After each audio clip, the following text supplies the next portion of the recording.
The views expressed in this podcast are solely based on personal experience and is not intended to replace professional medical advice. Our opinions should not be taken as therapeutic advice, as this podcast is for entertainment and information purposes only.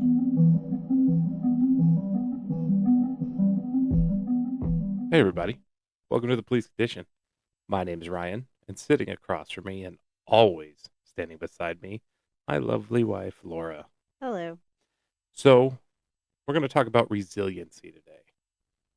If you don't know what that means, it means not retiring and then 5 years later dying.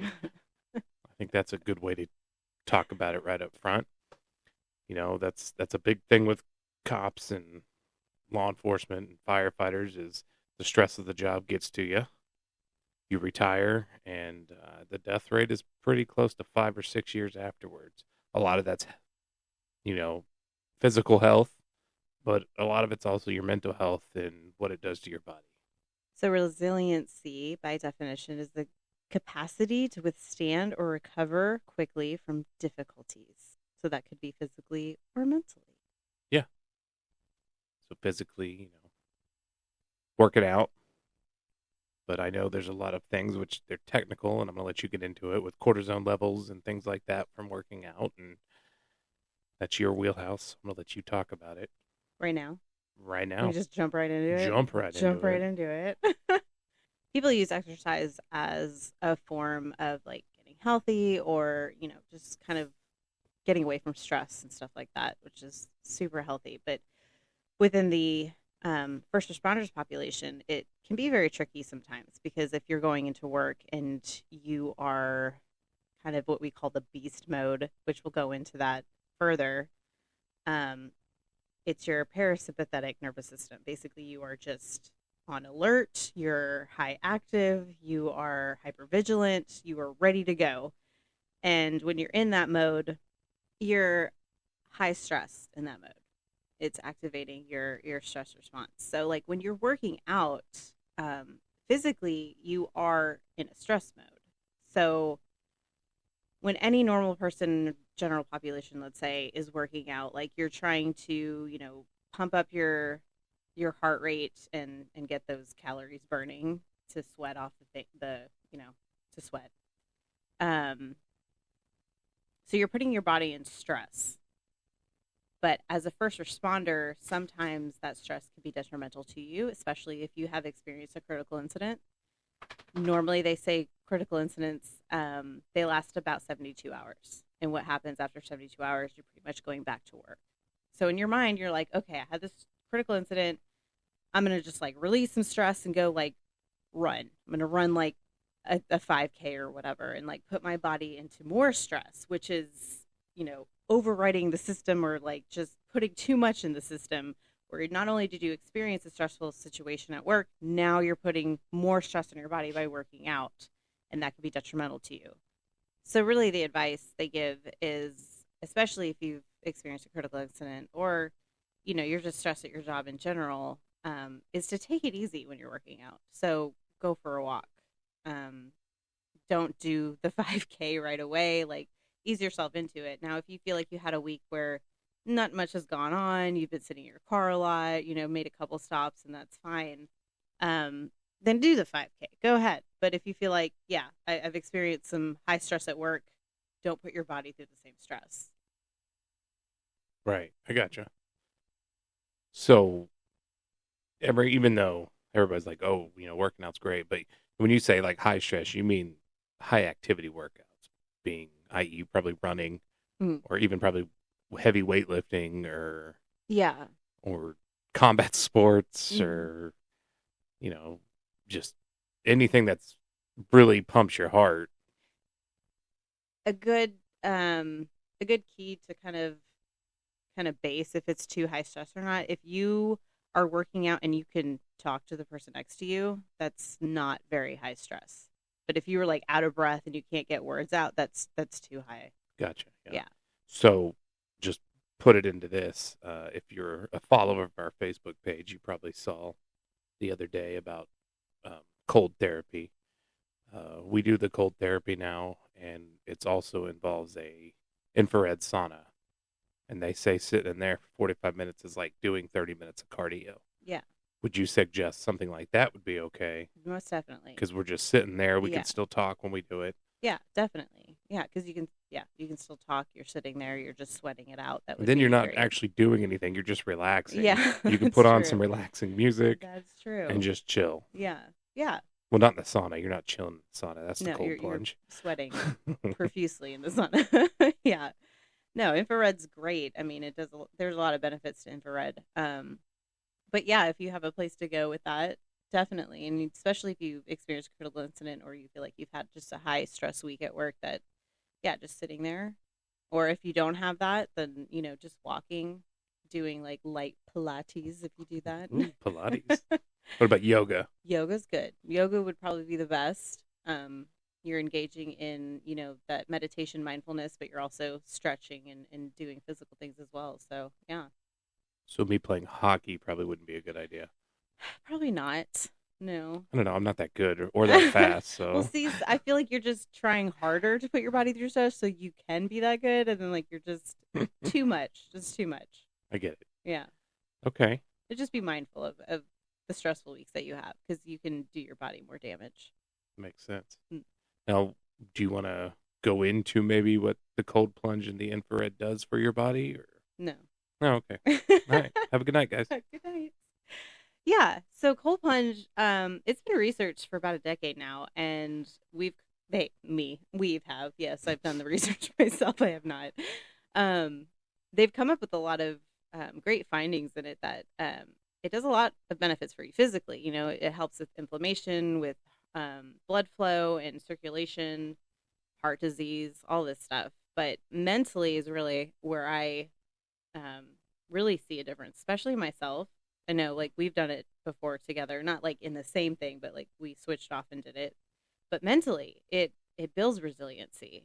And you're looking at, I don't know, one time it was like 30-degree water, right? One time it was like 45. Either way, it's cold as balls in there, so it's like It it's doesn't feel good. freezing. Yes, it's a shock to the system. So if you're doing the plunge and you get in there, like immediately your stress response is activated. It's like, get the fuck out of here. We're gonna die. Like you're immediately, like, your body is responding is like, we're in danger. You need to get out. And this is the best time because it is a controlled environment. You're not going to die. You can get out whenever you want, or you have a set time and a goal. Like my goal is 5 minutes. I do it for 5 minutes, where you can actually understand your stress response physically and mentally. So what I mean by that, like when I get in, my body, it just is like, get me out. Like I'm freezing. I hate cold. I love winter, but I hate being cold. It's weird. But when I'm in that water, like my legs tingle and it hurts. It's a bad tingle. And You're in such a cold water, it feels like it's burning. yeah, Yeah. exactly. Especially if you're just sitting there and you're like, what am I doing to myself? Your body's registering this is like, this is pain, get me out. So kind of the somatic, we do this in somatic therapy. It's just kind of focusing on that pain. Where is it coming from and what can we do about it? So in this instance, I can sit here for 5 minutes and I'm going to be okay. So focusing on that physical pain, knowing that your heart rate's going up, you can kind of focus on your breathing, that physiological sigh, the grounding. We do that to just like help us get through these really, really painful moments, but also the mental part of things, the emotional part of things. Every type of stressful situation I've ever been in, my thoughts automatically go to negative thoughts. So when I'm in there, I'm like, this is terrible. I'm uncomfortable. I don't want to be here. And if I keep telling myself that over and over again, like, this is terrible, this is terrible, this is terrible, I'm more likely to get out quickly.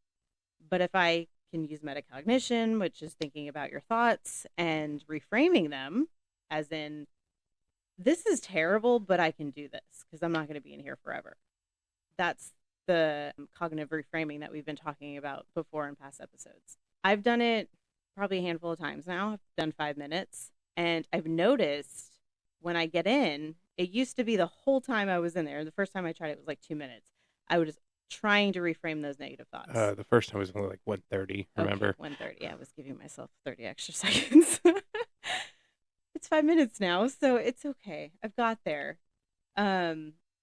But I was constantly, for the minute and 30 seconds I was in there, I was constantly thinking those negative thoughts, which made me feel physically worse. Yes.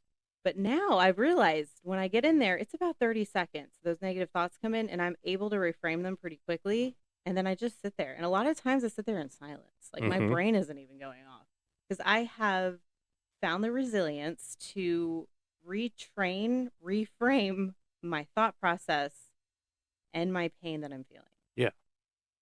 But it's interesting. I'm going to point this out because when I do Oh, I was going to say this. Yes. it, everybody's different. And we've seen this too, like with couples getting in together at the same time, how they react to one another. But we did this separately because there was only room for one person.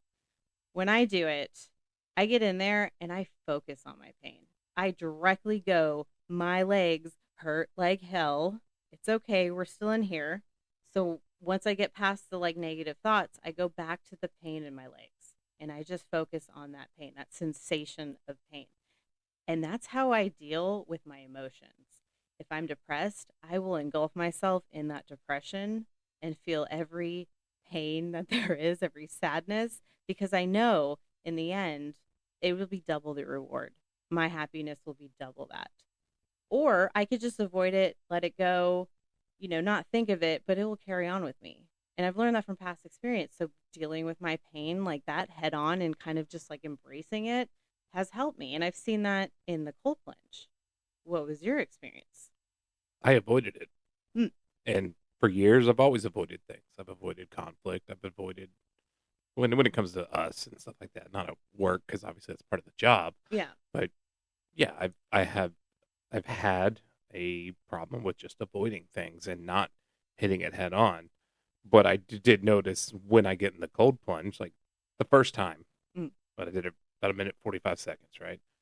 And I just completely focused on breathing. That's all I focused on, and then I got out. Second time I got in, I mean, it took me a few seconds because like I was gonna do it. It's like I've done this before. I know what it feels like. It's fine. Then I put my foot in. I was like, "Fuck, no, I'm not doing it." Like it was just cold, and finally I just said, "Fuck it," and I got in. And I just like, I mean, I feel the pain. I can feel the cold and how it feels, and like that tingly nails driving through your skin kind of feeling. mm-hmm. But I avoid it. I focus on my breathing. I focus on my box breathing or combat breathing. Box? Combat breathing. What? Yeah. Physiological sigh. Well, so I actually, it's funny. The first two times I did, like the combat breathing, like hold it, let Yeah. it out. That's what I was doing. This last time, I actually started doing the physiological sigh, and I lasted 10 minutes. I did a Mm, full 10 minute. Now the second time I did 5 minutes, and then I got out, got in the sauna, then got back in and did another five. But this last time I did a full 10, yeah. and I got in, and this last time I got in no problem. Mm, I was ready for it. Like that's my resiliency pushing through, I guess, showing that hey, I know what it is. Yeah, it's gonna suck, but it's good for you. It's good for your health. Just do it. yeah. And I did it, and just like I said, I sat there for 10 minutes, and Yeah, you did. I could have done longer. Mm, I really could have, but I wanted to get in the sauna and get the full sauna mm, experience. Also, mm, it's just and it's crazy because I've only done it 3 times now with you, mm. and how much I've progressed in just 3 times. But yeah, it's I focus back to your question. I focus on my breathing, and I don't really think about the pain. I mean, I feel it, but I kind of try to push it out. Kind of like I've done my whole life is I try to avoid things. Mm. What do you think would happen if you did focus on the pain next time? Do you feel like you have enough skills to be able to stay within? Yeah, I feel like now just because my body's getting used to doing it that it wouldn't be an issue. And I kind of was doing that this last time too cuz the last 2 times so I'll go which I'm quoting or I'm quoting what I said and what I said to a friend was I was tits deep. I don't go past my tits. I haven't gotten that far yet, because once especially when it like hits your heart, that's when it Mm, really takes that breath away. yeah. I haven't gotten that far, Or the but arms and the or the well, hands. yeah, but so like I know you've been doing this too. The last minute, I'll Mm, put my arms in, and that's where I really feel that pain, and I'm focusing on that pain because I'm trying to make it go away. yeah. So I found if you keep your hands open, like just a high five it hurts so bad. But then when you pull them in and close them, it's that heat kind of keep itself in. It doesn't hurt quite as bad. Yeah. But yeah, but I'm starting to do that. Like, but when I get in with my feet and my legs, I feel it. But now it's almost like a good pain. I guess it's like Hmm. a good feeling. Like, I guess I feel like I can feel everything Mm-hmm. working better. And I've got horrible ankles and knees from the Marine Corps Mm-hmm. and back, and Definitely helps with that. Yeah. all that is always submerged, and I've been feeling so my back pain hasn't been nearly what it is normally, Yeah. and my ankles and my knees have been a lot better too. I've noticed. It definitely helps with the pain too. It's like targeting circulation and Yeah, yeah.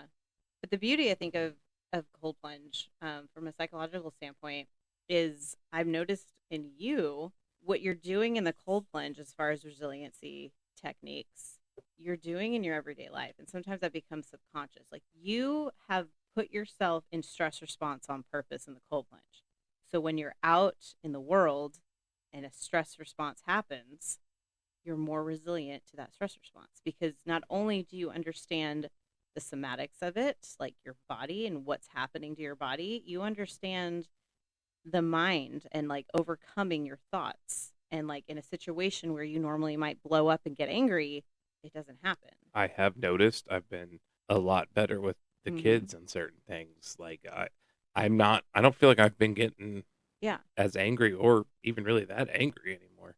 And me too. Irritability and overstimulation, yeah, it'll set you off Yeah, like in a second. Like especially if you're around it like all the time. But dealing with the cold plunges and understanding like your system and understanding like how you respond to it and how you're coping with it. You don't necessarily have to take this physiological size when that happens with your kids. It's just automatically happening because it's yeah, like you know what's happening with your body, you can react better. yeah. I mean, I'll even see it today when I was playing with the kids. I was playing air guitar to some music, and my kids like it when I pick them up and pretend they're the guitar. And all three of them wanted to do it. And I was like, all right, we'll do it once. And I did it with all of them. And then I'm like, all right, we're done. And then they're like, oh, do it again. Normally I'd be like, no, I said no. Like, we're done. I'm like, ah, screw it. Just keep doing it. And we did it a couple more times until Yeah. they got bored with it. So, Yeah. And it's not just dealing with kids, like it's everyday life. yeah. Anytime your stress response is activated, you're just a little bit more mindful of what's happening to your body and your thoughts, all Yeah. that. So cold plunge all the way. It's good.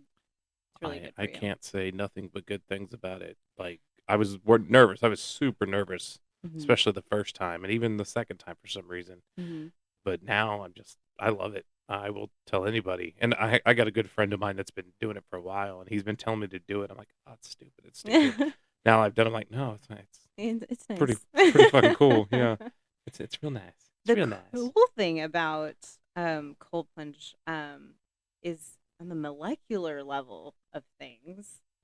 When you do the cold plunge, your body obviously with the stress response, it releases, a ton of chemicals like norepinephrine, adrenaline, cortisol, and like I said before, tachykinin, which is a protein in your brain.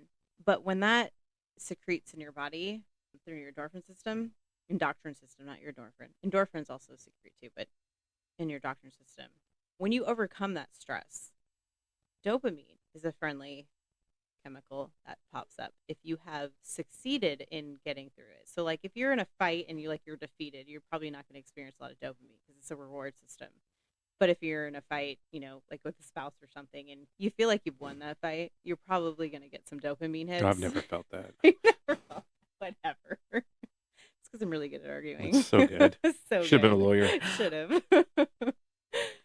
So because you're putting your body in so much stress and you're doing it on purpose, like you're getting in there and it just like activates it quickly throughout the day. Scientists, and I don't know their names, but scientists do say it gives you the same effect molecularly that dopamine rushes through your body as cocaine does. Really. Yeah. The same euphoric feeling that you could feel. I could honestly say, after every time we've done it, especially these last two times, I felt amazing. Yeah. I mean, extremely happy Mm-hmm. and just like grateful and like I mean, Good positive thoughts. yeah, all Yeah. positive. Like it's been amazing. So, from a mom's perspective with four kids, and you're overstimulated and you're constantly running after your little kids and like just your life is their life kind of. I feel like in my experience, the first week of doing it, I do about two times a week. I try to, 1 or 2 times a week, a minimum of one. If it's a good week, maybe three. But I do 5 minutes in the cold plunge, and I do about 45 minutes in the sauna, infrared sauna. I noticed that my body for the first week, I was drained. I was I felt like, oh crap, I paid this money for us, to go here monthly, and I feel like, oh crap, did I make the wrong decision? Because I felt so tired. My body was just so worn out. I'm like, crap. And I think because of the overstimulation every day, stressors that I'm already dealing with, putting my body through that was like I was saying with the working out, put too much stress on my body. After that hump, I feel like amazing. After that week of just like, oh shit, this is terrible for me, I feel a lot better now. Yeah. I mean, I've seen it. Mm. I know you were with your schooling and what you've been doing for some work and then dealing with the kids. You've been pretty stressed lately. Mm. And I've seen a change in you that, yeah, you're still stressed, you're still tired, but you definitely handle it much better. Mm. Handle it a lot better. Thanks. And it's hard because our kids are little terrorists sometimes, and I get it. There's four of them, and all of them need something at the Yeah. same time a lot of times. I mean, can you even sit on the couch? No, 2 seconds. Yeah. But that's life. And it's nice to have these things to kind of help us through the stressful parts of life. But even if you're dealing, if you don't have kids and you're just dealing with like big stressors in your life, or just, you're working as a cop and, every day is pretty much stressful, even if you don't have anything going on for you that day. Like, it's great to do the cold plunge, especially with the infrared sauna. I feel like that, contrast combination is really good for you. Yeah. And it warms your body up pretty quick, too, Yeah. after getting out of that water. But So it's like 175. we go from 30 to 50-degree water to 160 70, to 70-degree infrared sauna. yeah. Yeah. Yeah, It's a big change. very big. But it's good. I think, so I'm going to just say it because I don't care if they pay us or not, but Sweat House is the place that I go to. And they have the infrared sauna, they have the cold plunge, and they have a shower because you need to, wipe your sweat off. That has like vitamin C water, which is amazing. And I love it. It's screwed directly into the faucet, the yeah. faucet, and it comes out with it, Yeah. and it's Yeah. And the place that I go to has all of that in one room. and I think that's the coolest part is it's all in one room. You can do it Private. at your own pace. It's private. No one's watching you. You can just relax. I mean, it Calming is music. yeah, it's such a great experience. We've been to two different ones. The one that we go to, the first one we went to didn't have a cold plunge in the room, so you had to get out. And I think that kind of threw it off a little bit too, because you got out of they made you do the sauna first, and then you got out, and then you had to go to their A different room. and it's all anticipation Yeah. too. Yeah. This, do it how you want. Sauna first, cold plunge first. Either way, just jump in, do it. No one's there to watch you. Like, just do it at your own pace. And yeah, sometimes, like I like to change it up. I'll do cold plunge, sauna, back to cold plunge, then sauna again, cold plunge, shower, sauna, whatever. So, right. Yeah. Personally, I like the cold plunge and going into the sauna. I like doing it first and kind of getting it out of the way too. Yeah. You just relax and sweat. Mm-hmm. And then take a shower and clean off. Yeah, it's great. Yeah. And again, it's just a great opportunity, relieve stress, but also work on your, coping skills when your stress response is activated. Because, a lot of us, I mean, I want to say all of us were never really taught that. Yeah, no. Well, didn't have the information out. True. We're knowing more now. That's great for science, but science. But yeah, what we know now, I mean, use it, make a better, happier life for yourself. And it's not that expensive. Yeah. If you just want to go one time and try it, what was like $25 to try it? Yeah, $25. Try it. Don't judge the book by its cover on your first try, you know, because it might be. Because, I mean, like I said, we jumped in that sauna first, and that was hot. And I had to get out a couple times just to catch my breath because it was so hot. Now, like I said, getting a cold plunge, I do 10 minutes, go sit in the sauna the rest of the time. And I don't get out at all. Well, and they start you off in the sauna at 140 degrees. We're up to like 170. Oh, okay. Yeah, and like the cold plunge too. I know we had control over that, but we started at like a minute and a half, and now we're up to like 5-10 minutes for Yeah. you. But yeah, like there are days where I feel like so stressed out, overstimulated. I go there and I'm like looking at that cold plunge and I'm like, I don't want to do this. Everything in my body's like, I don't want to do this. I almost talk myself out of it. Then I'm like, just do it. And those are the days that I feel the best when I Yes. actually do it and I'm like, oh my God, that was so worth it. That's something I've heard my whole life, playing sports and being in the Marine Corps was especially like the days you don't want to work out and you go and do it anyway, those are like your best days, your best workout days. You get Yeah, the best workouts those days. that's crazy. Yeah. It's Yeah. like because you push yourself to do it. Yeah. So, Yeah. Power of suggestion, mm, maybe? No, that would be the opposite. yeah. Yeah, that's stupid. Redact that. Cut that. Cut that. So yeah, what else do you want to know? What are other good resilient methods if you can't do this, if you don't have one of these close to you? I mean, you can't do a cold plunge, do a cold water shower. Yeah, definitely. Like take your shower, and then at the last, when you're done scrubbing and washing yourself, take that last portion of your shower and turn it all the way to cold. Um, I would suggest not putting your head in the water. I've heard um, personal experiences and other people saying, it might give you a pretty bad headache getting that cold like right on your head, especially in the wintertime when it's like extra cold. You can turn your back around or like have it on your chest, whatever it is.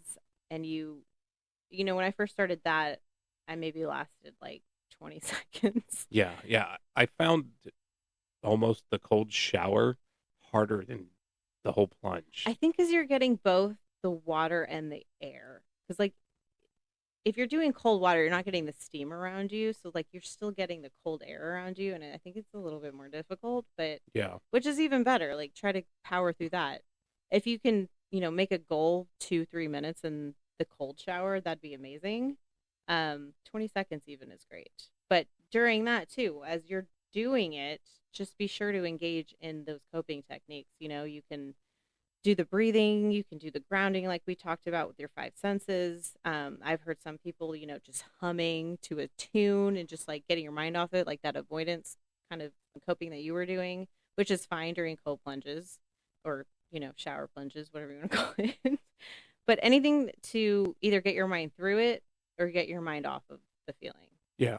Yeah. Yeah. It's funny you said like you're not even thinking of anything. Mm. The last time I did it, I wasn't like once I got in and I was just chilling, relaxing. I wasn't thinking of anything either. Like there was nothing going through my mind, no stressful thoughts. It was just breathing, just concentrate on your breathing and just relax. Which for me was, after I thought about it a little bit later, I thought that was interesting because like I've done like yoga and I've done meditation practices before where like it takes 5-10 minutes and you do like the yoga, or not the yoga, the meditation. I think more meditation where you're trying to like clear your mind and be peaceful. I can't do it. I can't do it either. But with cold plunge, wasn't even trying, and that was the effect I got. Was I had a clear mind. And I'm guessing because you're focusing on the other things going on. Mm. I mean, meditation. I like doing it. I've done it before, but you're right. Like I'll sit there and I'll be trying to meditate, and then, hey, remember when you did this stupid thing 20 years ago? You think people still think about that? What was it? Ellen DeGeneres made a funny joke like years ago in her stand up. She was like doing the meditation and she was like trying to be all peaceful and she was thinking of anything. She was like, green sheets, clean your dryers, like some stupid commercial shit. And that's, I feel like what I think of, like the embarrassing shit comes at night for me, but like during my meditation practice was always something so stupid like I saw on TV or just something so useless in my brain. Right. I'm like, what are you doing? This isn't working. Now I'm thinking of that. Like, great. But no, yeah, the cold plunge did it like naturally for me. Like I didn't have to put any conscious thought into like I need to not think of anything. It just happened. It was good. It's crazy. Yeah. But there you go. That's another thing we can talk about with resilience is meditation. Yeah. What about it? Just how does that help? It doesn't. Oh, okay. Yeah. Load of shit. No. So I think our day and age, and especially with all this like mental health and like just bettering yourself information comes out, there's certain things that have like become too much, and then it's just become like an umbrella statement of like what we're actually talking about. And I think mindfulness is one of those things. You think of mindfulness, and I think it's become more subjective of like what that actually means. What do you think mindfulness is? You know, in a funny aspect of it, I think of one of the Beavis and Butthead episodes, one of the brand newer ones, where they find mindfulness. It's their hippie teacher teaching them to meditate. And because they're so stupid, they don't have anything that they go straight to mindfulness. And they go up and it's like Jesus and Buddha and other people like that, and then all the main people that are supposed to be, mindful and all these people, they get sick of Beavis and Butthead and they just leave. It's like they took them years to get here, and then those two show up and like, fuck this. I don't want to be around these I want to guys. tolerate these guys. But no, I mean, Well, when you hear the word mindfulness or mindful, like what is your brain automatic? Like, what's the first thought you think of? inner peace. Inner peace. Yeah. Inner Ah, peace with yourself. okay, interesting. I think when mindfulness came out, it was resiliency techniques. Okay. It's exact. Like, I mean, understanding your body, being in tune with it, communicating with your body, your brain communicating with your body, and finding techniques to overcome stressful situations to have inner peace. Yeah, I Yeah. can see that. I don't know. I guess I've always thought of mindfulness and, like I said, that Beavis and Butthead kind of Yeah. thing. That like So it's meditation and mindfulness are kind of like intertwined to you. yeah, like you need one to get the other. Yeah. I think mindfulness doesn't necessarily mean meditation. Like if you're not into that, can't do it. Like I couldn't do it. I still can't do it. I've tried it, can't do it. I don't know what's wrong with me. I have problems. But I don't yeah. know. It helps me go to sleep sometimes. Yeah, when you do like the guided Yeah, meditation. Yeah. guided meditation with the breathing and stuff. That helps me at the end of the night, especially if I've been had a long stressful day and I can't go to Copeland because it's 5 in the morning because I just got home or something. Yeah. It definitely helps me kind of push out the negative energy and just kind of relax and Yeah. helps me fall asleep. Well, that's good. That's really good. I think the only time it helped me was the first day of residency where like my anxiety was through the roof. I I have classroom anxiety plus the anxiety of like starting a doctoral program with a bunch of people from all over the country I don't even know, and not knowing what to expect. That first day, the professor we had was actually a expert in meditation, which I don't know if that was like a sign for me, like this is what you're meant to do, but she just guided us through like a 20-minute session of meditation and let us all just like follow her lead and all that. And like after that, I was like, holy crap, like I don't feel anxious anymore. I feel like really relaxed and I'm ready for this, almost like motivated. Yeah. It was great. Like that was a great experience. Oh yeah. You know, when I was going through some things several years ago, I would be in a place where I could have some time to myself. I would do a quick like 5 minute session just to be like, all right, I know you're stressed. I know you're don't want to be doing what you're doing right now, and you're not very happy. Just relax. I do a quick 5 minute guided, and that Yeah. would help me get through my day sometimes. Yeah. And the guided ones, and I know people have different techniques with meditation, but I know the guided ones are very focused on the somatic practices of how we understand our bodies. Like you feel it in your feet, you feel it in your calves, you Yes, feel it in your yes, thighs. Like yeah, that is just a great technique to just have a map of your body and like physically feel my calf. Like yes, we don't think about that very often. Like to physically feel my calf, because we don't, because your mind wouldn't do that. Like, hey, you have a calf. Hey, you have a calf. Like that would be annoying as shit. Like we don't do that. So like when we have these like stressful situations, in the therapy room, we're like, where do you feel that? Like, okay, so you're aggravated with your mom. You keep having these arguments with her. Like, where do you feel that in your body? In my gut, actually. I feel this in yes, my stomach. Like, that's weird. I never noticed that before. It's like, yes, this has been happening the whole time. We just have to become aware of what's happening. So there's that meditation, you just like navigating in your body, like, oh, I can feel my calf. I can feel my toes. I can feel this, and it relaxes us more. yes. So there's an app that I was advised about. It's called Rest, Relax and Rest. Mm. I don't remember if I paid like a one-time fee or if it's free, but you do. It's got three different types. You got a 5 minute, a 15 minute, and a 25 minute. And obviously, the 25 minutes, the one I would use to go to sleep Mm. because that's exactly what it would do. It'd be like, okay, now you're laying there, take everything out of your mind, just feel your feet, feel your legs, like just feel them, feel the energy and push the energy out through them. And it was just, it's crazy how that works to me. Yeah. And it comes with music and someone talking to you the whole time. It's a neat little app. I mean, it's nice too when it's guided because then, like, I mean, eventually you might not need the guidance because you can just do it on your own. But like, I remember doing that a couple times with you going to sleep, and it's really nice to have that like at the end of a really stressful day to kind of just be one with your body and Yes. relax completely. There's another technique though that if you don't have the time for like 25 minutes or 5 minutes, and you're just even if you're out doing whatever, is like squeezing a part of your body and then letting go. So like we'll take the calf because I've been talking about your calf. So it's like squeezing your calf muscle for like 2 or 3 seconds and then letting go of it. But that's all you're focused on. Like with your hand or like With your tensing your muscle. Yeah, muscles. Okay. tensing your muscle. Yeah. And then like do that maybe 2 or 3 times, 1 or 2 seconds, and be like, okay, that's my calf. This is what I'm doing. I'm feeling the sensation of squeezing it. I feel all the sensations that come with squeezing it. Then go like to your thigh, and then go like to your arms and like the rest of your body. And it just puts us on like a physical map of like how we're feeling in like a really high anxious situation or stressful situation. Is that kind of like the one you talked about where you use your five senses? Yeah, Same kind of a thing? little bit. Yeah, that's more somatic than it is like grounding. Grounding is going to help you like more mentally kind of like bring yourself down and like combat those like stressful racing thoughts that you have. But yeah, both of them can do that. I feel like grounding is a little bit more effective when you are having like rumination of thoughts or like stressful thoughts that are like keep coming at you, that you can ground yourself and you know that you're safe. The squeezing, it's more of like when you're in a situation where it's like really stressful and you're feeling like tense and you can't get out of that, like sometimes you want to like throw something or do something physical, like then you can go to your muscles and like release them, stretch them, not stress them, but like squeeze them, release them.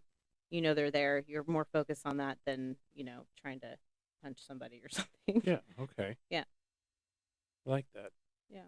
Good techniques. Good techniques. Really, for me, like mindfulness, out of all the things that I've studied, but also like for me personally, is just like body awareness, very important. What's happening in your body, and emotional awareness. And emotional awareness can be a little more complex. Like labeling emotions, I feel for a lot of people nowadays is really difficult. Yeah. Very I know I difficult. have the trouble sometimes. Yeah. Hmm. In what situation? Well, I would say arguments. If we have arguments about some things, and I think labeling sadness or more maybe shame, and it definitely comes out as anger sometimes. Yeah. And instead of labeling it or telling you like this is how I'm feeling, this I feel shameful for this or sad about this, it's almost like I let it come out as anger because I'm like, well, why didn't she know how I feel? You know?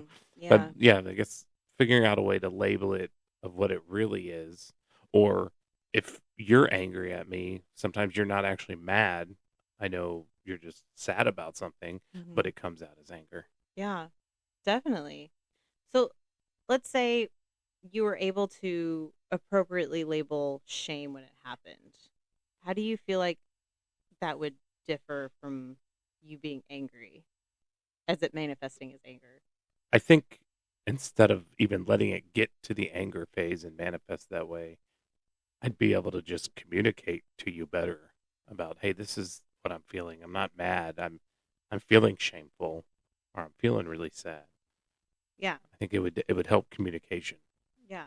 I think in our society, especially with men, um, stating those vulnerable statements you just said is impossible. Yeah. Saying I'm shameful or I'm sad are two emotions that like are not appropriate for No. men. What what did we literally just watch about an hour ago? Oh God, don't quiz me on Bert that. Kreischer, Oh yeah, okay. hilarious comedian, has a new stand up on Netflix called Lucky. Mhm. He talks about that, how he was taught by his dad to, you're not allowed to cry, you're not allowed to show emotion, especially around your family. He said when he had his girls, you can't cry in front of them because they need to know that you're going to be there and you're the strong one. Mhm. And he straight up says, like, we know that's stupid as fuck now, Yeah. but we didn't know that back then. Yeah. And he tells a good story, funny, still made me cry because he was talking about his dog that passed away. And Yeah. it hit home because, a couple of years ago we had to put one of ours down and it was our special dog. I mean, Yeah. and, but yeah, talking about those emotions and being able to, I, don't laugh at me, people, but it's more manly to be able to talk about those emotions than to hide them. I mean, yeah, like looking back, there are people in my life that I never saw cry, and they were men.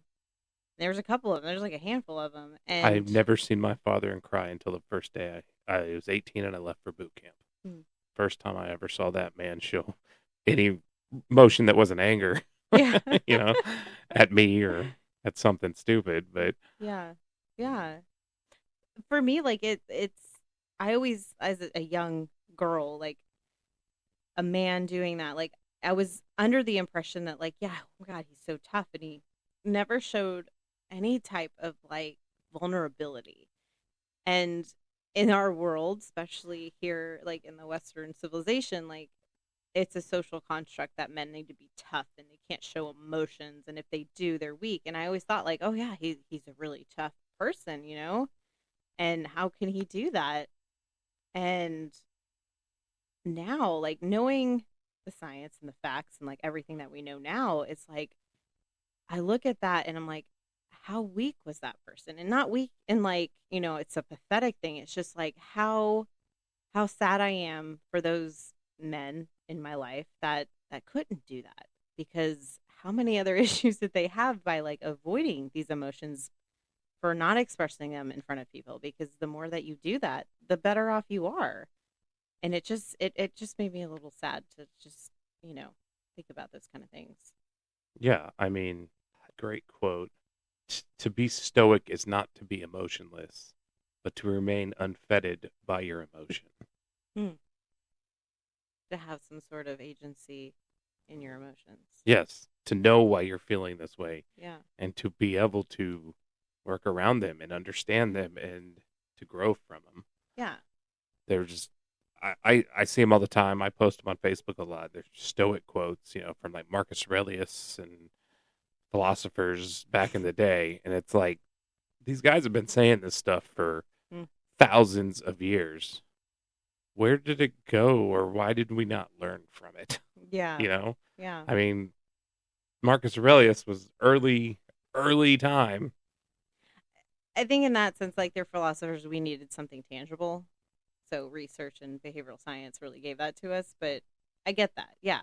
I mean, they've been seeing things for like medical science that like they've been saying for centuries. And they're not alive anymore. Like they've said this centuries ago. And now we're like, oh, that's what they meant. That meant blood. That meant the heart. That meant all this. Like, okay, we get it now. So yeah, I think science really gave us that, that step up to like the tangibility of like this actually works and it's proven. Yeah. Well, I mean, even then though, when they find science stuff, it still took like what it was Listerine, the doctor who, hey, we're doing surgery on people and they're dying from From gangrene, germs. germs. And they're like, No, you're a no. fucking idiot. Even Germs. though he We was, can't see yeah, we germs. can't see that. That's not true. And he Th- knew exactly what he was saying. That was what, 1840s or That's the thing about science, though. It is beautiful and amazing, and we use it every day, but it's methodical. It is slow moving as fuck. Like it is. You have one thing that might be an outrageous theory, and then like 50 other people are like, what is that? Like, let's take that and research it. And I'm saying 50. I mean, it's probably like 50,000 like right. different people who are like, okay, I'm taking this little instance of your theory and I'm going to test this. And then I'm going to take that. And then like it finally becomes a whole. That's where we get evidence. That's where we have like trial and error and time and time again proven if it is true or not, Right. which is beautiful. Yeah. Yeah. Something else I learned when they would do surgery on people back in the day, when they cut them up, they used to sew them back up with silk, Silk, and it caused tons of I could imagine. issues. Yeah. So they would use maggots. They'd put maggots in the Oh wounds my because god. maggots only eat the bad tissue Oh my and they god. won't eat the good tissue. So they would do that to keep people from getting sick and dying. Jesus. I I mean, kind of off the topic, but I there's thought that was neat. it's interesting though. I wonder, like the fatality rate in maggots. Yeah, yeah. Like that's crazy. I didn't know they only. Well, I mean, I guess it makes sense because they eat dead things, so they only eat dead tissue. Yeah, 'Cause but then you have maggots in your body. I mean, if there's no dead tissue left, wouldn't they be eating other things too, or I do they don't just know. die off? I don't know. I don't know if they would put them. Yeah, I think they did say they'd stuff them in the wounds, but then Ugh. how do they get them out without cutting them out again? Ugh. Like those I didn't research it that much. I just read about it. it's like dissolving stitches, but maggots. That's comforting to know. At least you're alive, though. Yeah. That's weird. Or maybe your body just dissolves them. I mean, Oh, it's just maybe. meat, protein, I guess. That's one thing. If it was effective, why did we let go of that? I guess because we figured out easier, nicer, cleaner, not so maggots. disgusting ways. That's true. Because Listerine figured out how to do. Listerine. Is that his name? I Mhm. don't know. Is this really his name? Yeah, that's where they got the company? mouthwash from, was Listerine, Wow. because he designed. Oh, yeah. We read that book about it. Well, we read a book about Garfield. President Garfield. Hmm. And it wasn't just about him. It was talking about other things. And they Yeah. talked about him in that book, too. I just don't remember his name. Yeah, I'm pretty positive it was Listerine. Good memory recall. Nice. Yeah, and years. People died. I mean, science is... Science is resiliency in a way. It is. I mean, at a cost. 'Cause Yeah. people do die from, like, us not knowing shit and, errors and stuff. But, I mean, there are people who publish scientific journals and it's redacted. Like, I mean, the person who published all those articles about, like, the vaccines, like that, all that shit's been redacted. Yeah, relating to autism and stuff. Yeah.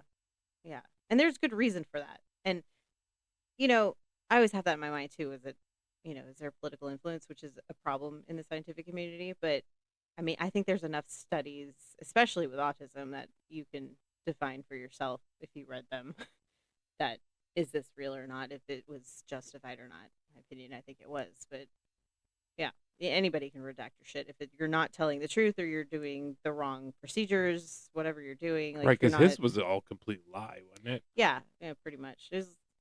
In my opinion, I don't know if I'd classify it as pseudoscience, because I don't know if he was, he had a bias in doing like the opposite or the backwards scientific theory or scientific method, but maybe he was influenced to say things. I don't know. I don't Yeah. really know.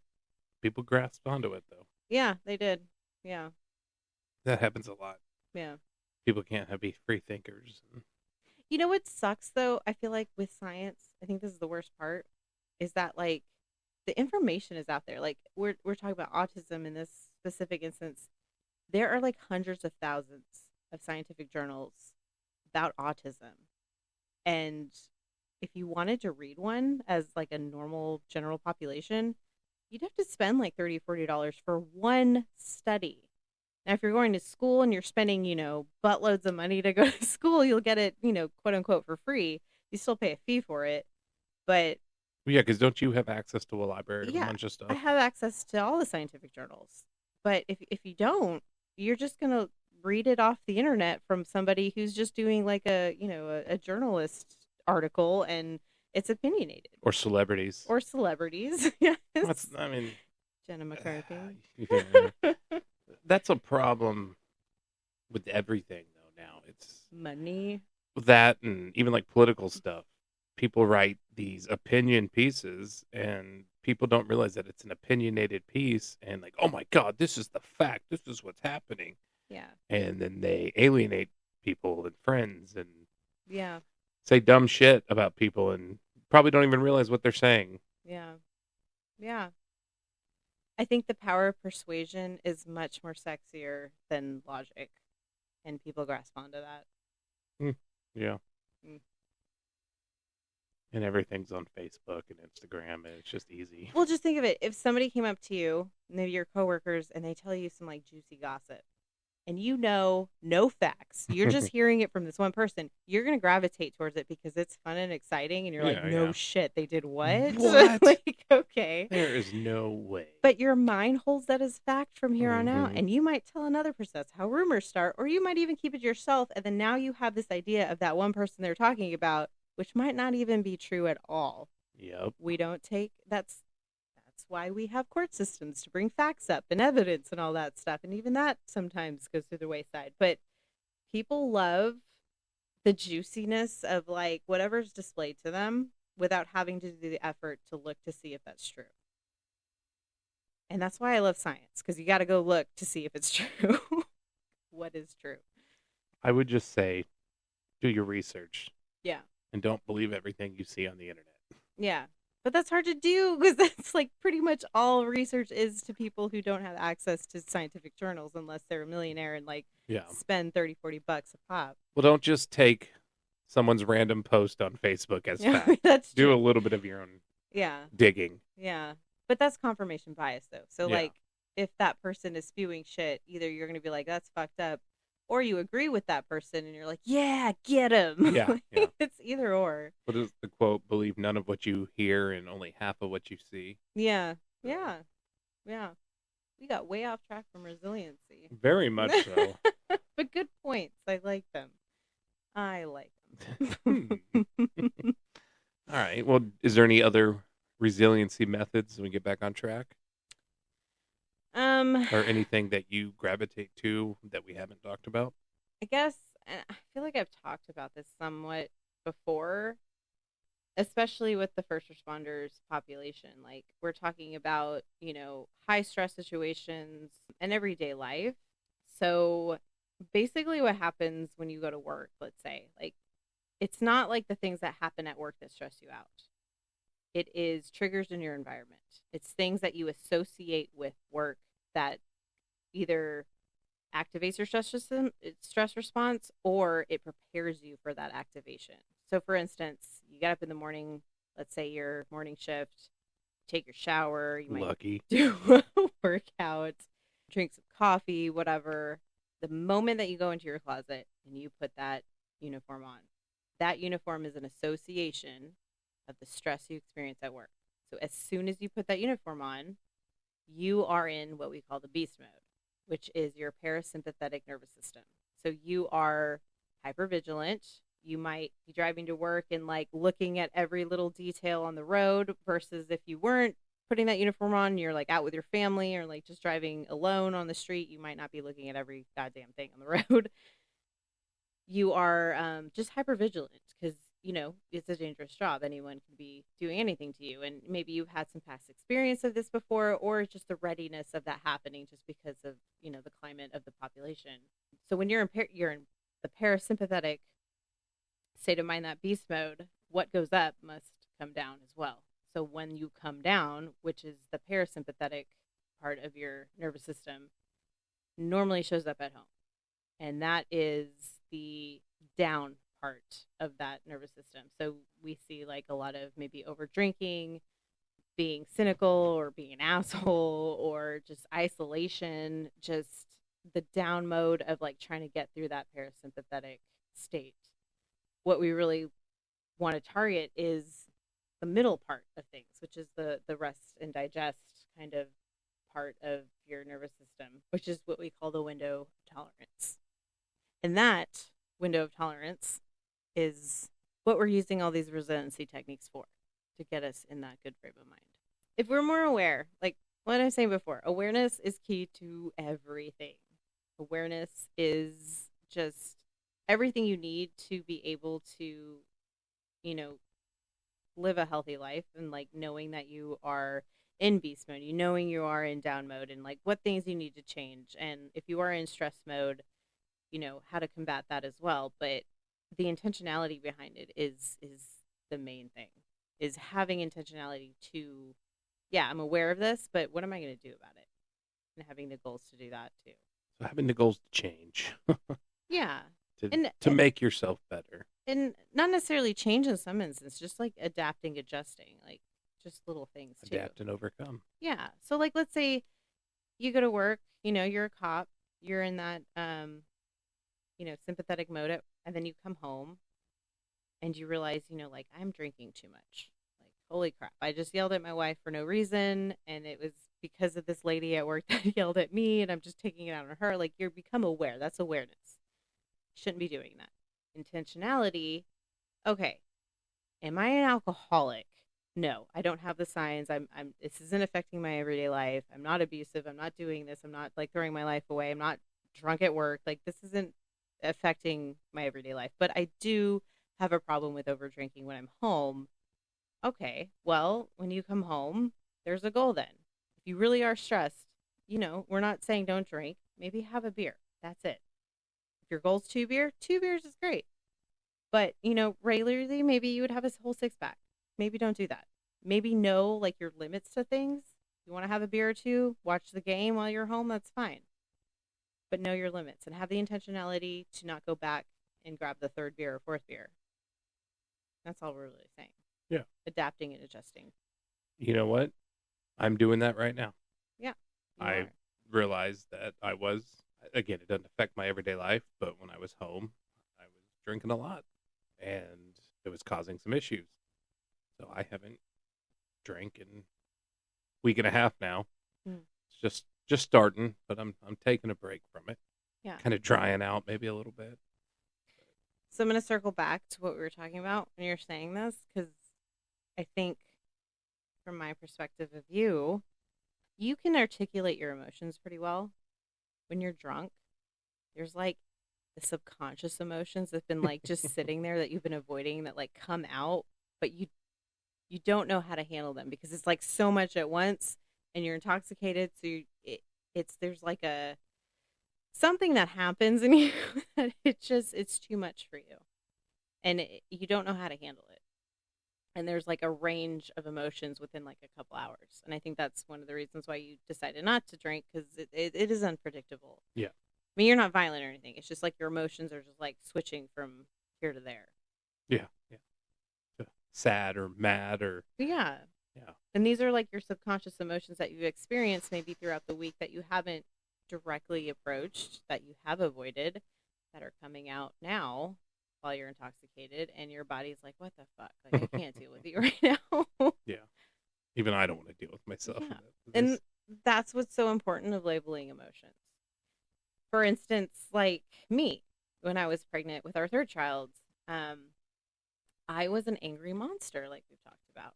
I was so angry. And looking back on it now, I realize, anger is a secondary emotion.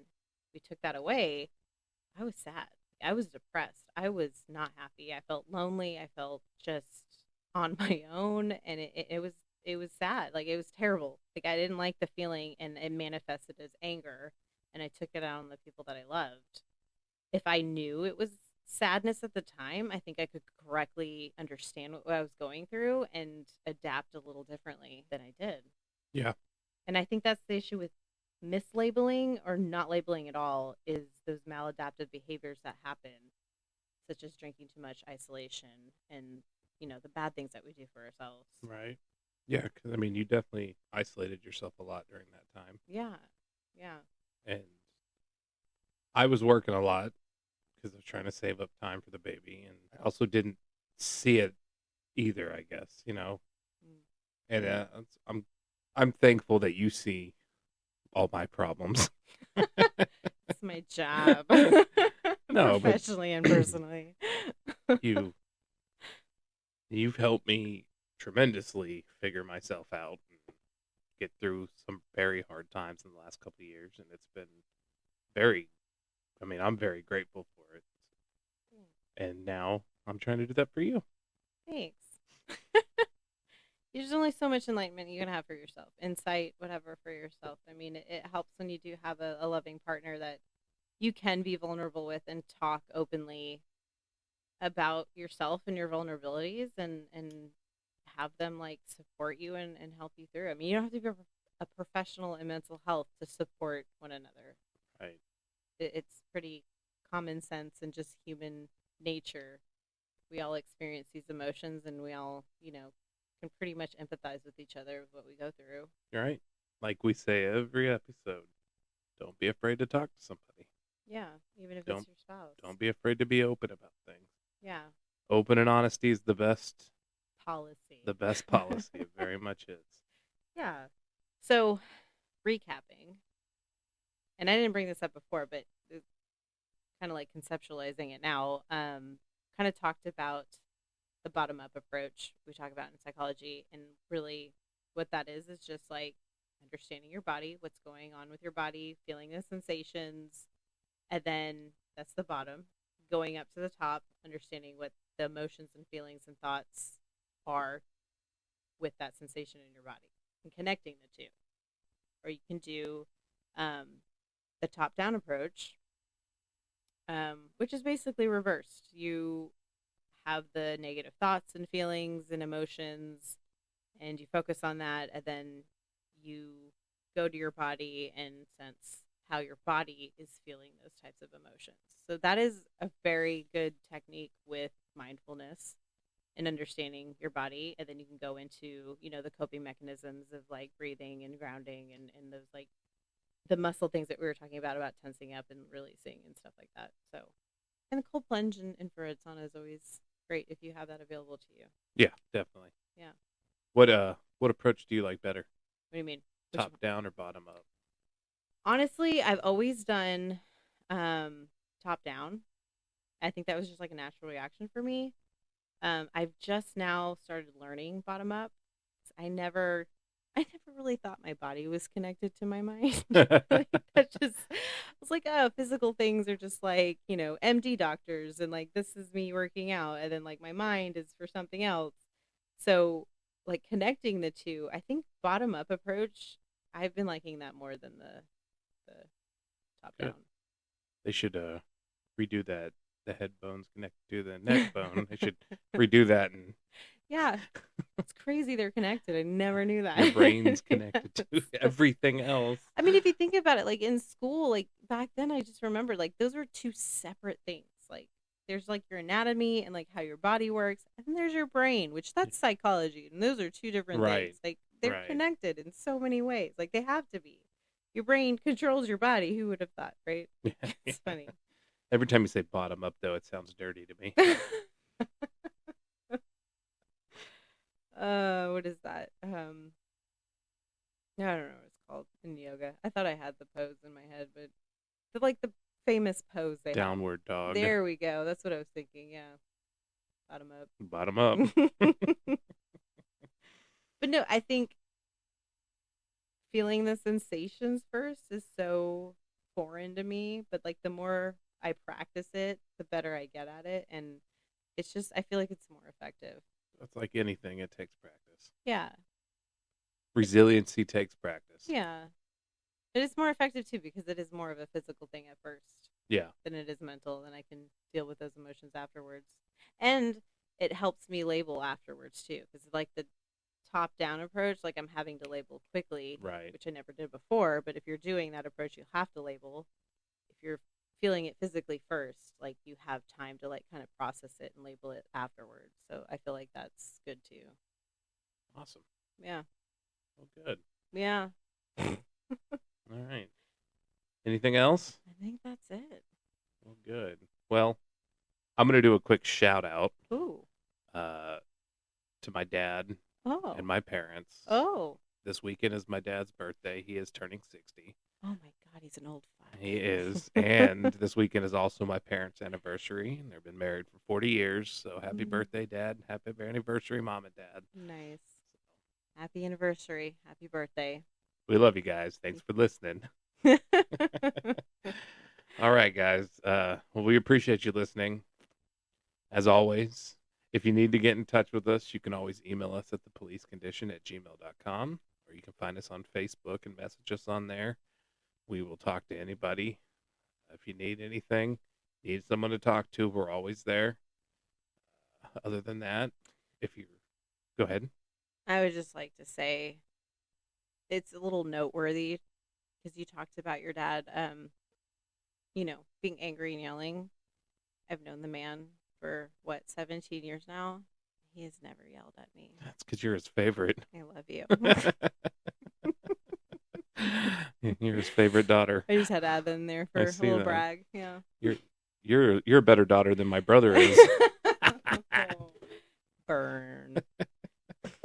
All right. Like I was saying, you need someone to talk to. We're always here for you. Like us on Facebook. Follow us on Facebook.